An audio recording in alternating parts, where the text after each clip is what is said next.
Need cash but forgot your card? Here's how to use Fifth Third Cardless Cash in 60 seconds.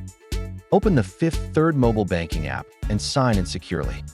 Tap Cardless Cash or Get Cash from the app menu. Choose your account, enter the withdrawal amount, then tap Continue. Confirm the transaction and authenticate with biometric, PIN, or the prompted method. The app generates a secure withdrawal code and shows its expiration time on screen. At the ATM, tap Cardless or Get Cash on the machine touchscreen. Enter the withdrawal code from your phone, then press Continue on the ATM.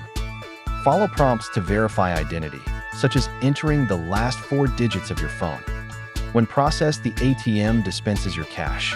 Take your cash and receipt.